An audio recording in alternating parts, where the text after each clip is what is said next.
সামনে দাঁড়িয়ে আছি, যেখানে একটি যে নির্বাচন আমরা গত 17 বছরে দেখি নাই, যে নির্বাচন আমাদের নতুন ভোটাররা, আমাদের 18 বছরের ভাই বোনরা, আমাদের যুব সমাজ, ছাত্র সমাজ, নারী পুরুষকেও ভোট দিতে পারেন এই গত 17 বছরে, সেই সুযোগটা আগামী ফেব্রুয়ারি মাসে আসবে বলে আমরা বিশ্বাস করি এবং একটা ফ্রি, ফেয়ার, ক্রেডিবল, গ্রহণযোগ্য একটা নির্বাচন হবে বাংলাদেশের মাটিতে, যে বাংলাদেশের মাটিতে আমরা সকলে যে যার ইচ্ছা মতো স্বাধীনতা নিয়ে আমরা ভোট দিতে পারবো।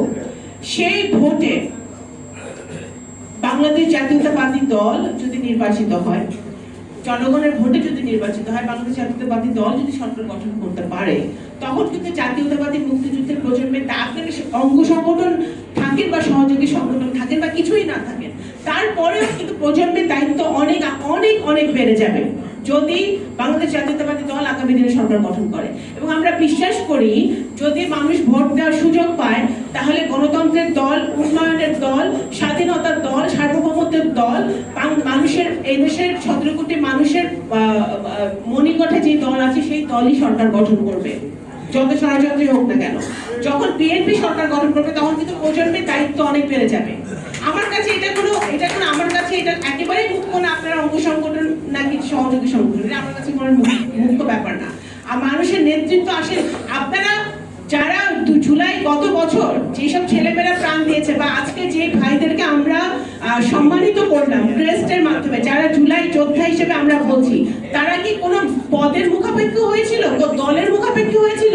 তারা উত্তরায় থাকে, তাদের কাছে মনে হয়েছে বাংলাদেশের জন্য, বাংলাদেশের মাটির জন্য তাদের মাঠে নামতে হবে, তারা মাঠে নেমেছে।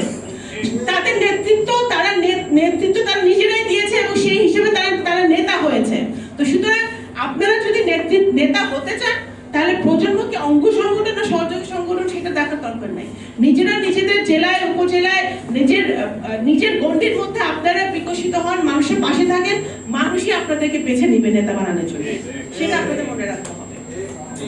আজকে গত বছর যারা রক্ত দিয়েছে আমাদের ছেলেমেয়েরা, প্রাইভেট ইউনিভার্সিটি ছেলেমেয়েরা, বহু ছেলেমেয়েরা আজকে ওরা আমাদের সম্মুখে নাই, তারা যুদ্ধ করে শেখ হাসিনাকে বিদায় করে ফ্যাসিবাদের পতন ঘটিয়ে তারা কিন্তু তাদের স্ব জায়গায় ফিরে গেছে। এই যে প্রাইভেট ইউনিভার্সিটি হাজার হাজার ছেলেমেয়ে মাঠে নেমেছিল, তারা কোনো সহযোগী সংগঠনের সদস্য, তারা কোনো দল করে, তাদের একটাই পরিচয়, তারা বাংলাদেশি, তারা বাংলাদেশকে ভালোবাসে, বাংলাদেশের প্রতি দেশপ্রেম থেকে বাংলাদেশকে বাঁচানোর জন্য তারা মাঠে নেমেছিল। যখন আবু সাইদকে গুলি করে, মুক্তুকে গুলি করে, যখন ইলিয়াস আলীকে গুম করে, যখন চৌধুরী আলমকে গুম করে, যখন আমাদের এই যে সুমন সহ কত আমাদের ছাত্রদল যুবদলের ভাইদেরকে গুম করা হয়েছে, আয়না ঘরে রাখা হয়েছে, তখন আমাদের যারা মাঠে নেমেছে তারা কিন্তু তাদের পরিচয় কি, তারা কোন পদে আছে, তারা কিন্তু দেখে মাঠে নামে নাই। তারা তাদের ভাইয়ের জন্য, বোনের জন্য, তারা দেশের গণতন্ত্র রক্ষার জন্য তারা মাঠে নেমেছিল। এটা আমাদের মাথায় রাখতে হবে। আগামী দিনে আমাদের অনেক কাজ, অনেক সম্ভাবনা। আমি আগেই বলেছি আমার ইন্ট্রোডাকশন বক্তব্যে যে এখন কথা দিয়ে যে আমি কথা বলতেছি না, আমার কাছে মনে হচ্ছে যে এই কথা না বলে আমি যদি কাজ করে দেখাইতাম তাহলে আপনাদেরও বেশি উপকার হতো, দেশেরও বেশি উপকার হতো। এখন কথায় কম, কাজ বেশি করতে হবে।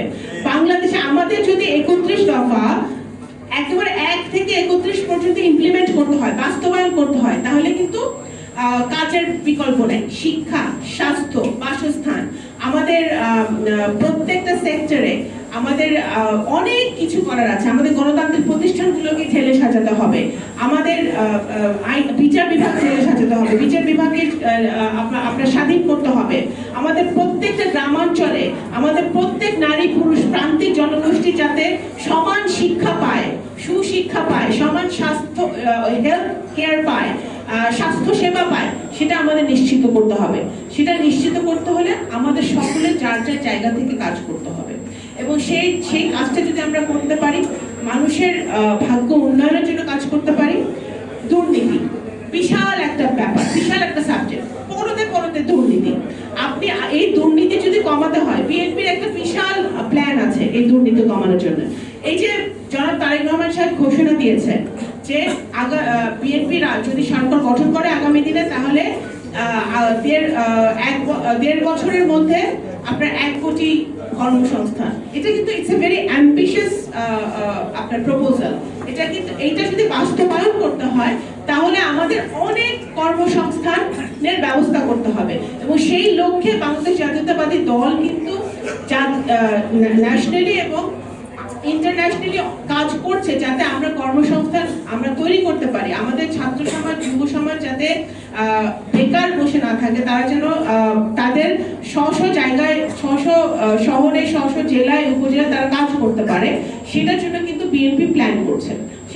সেটা যদি বাস্তবায়ন করতে হয় তাহলে কিন্তু আমাদের এই প্রজন্মর প্রত্যেকটা ছেলে মেয়ে যারা শিক্ষিত তাদের কিন্তু কাজ করতে হবে, তাদের বিএনপির পক্ষে কাজ করতে হবে। এই জায়গাটা কিন্তু অত্যন্ত আমি গুরুত্ব আরোপ করতে চাচ্ছি।